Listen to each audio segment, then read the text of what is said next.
தமிழ்ல எழுதலாம். இப்போ ரெயின்போன்னு தமிழ்ல எழுதலாம். உங்களுடைய கடைகளுக்கு ஆங்கில பேர் வச்சிருந்தா அதை மாற்றி உடனடியாக தமிழ் பெயர்களை சூட்டுங்கள் என்ற ஒரு கோரிக்கை வைக்கிறேன். தனி தமிழ் சொற்களால் உங்கள் கடைகளை அடையாளப்படுத்துங்க.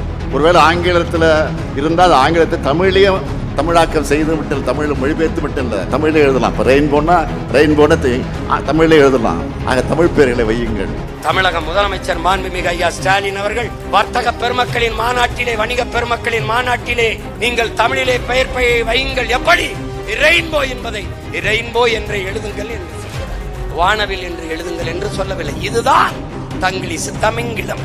திட்டமிட்டு உன் தாய்மொழியை அழித்து முடித்து விட்டார்கள். தமிழனா பிறந்து விட்டவன் எல்லாம் தமிழன் அல்ல உடன் பிறந்தானே.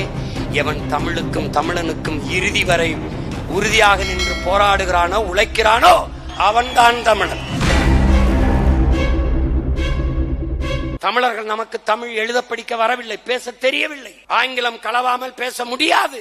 தமிழையே ஆங்கிலத்தில் தான் எழுதுகிறோம். இந்த மண்ணிலே ஈவே ராமசாமி என்கிற ஒருவர் சாதித்த ஒன்றே ஒன்று, இது ஒன்றுதான்.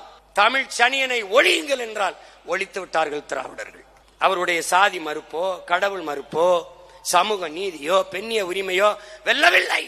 தமிழ் ஒழிப்பில் வென்று விட்டார்கள். தமிழோடு ஆங்கிலம் கலந்து கலந்து பேசு என்றார், சாதித்து விட்டார்கள். தமிழை ஆங்கிலத்திலே எழுது என்றார், சாதித்து விட்டார்கள். தமிழக முதலமைச்சர் மாண்புமிகு ஐயா ஸ்டாலின் அவர்கள் வர்த்தக பெருமக்களின் மாநாட்டிலே, வணிக பெருமக்களின் மாநாட்டிலே நீங்கள் தமிழிலே பெயர் வையுங்கள். எப்படி?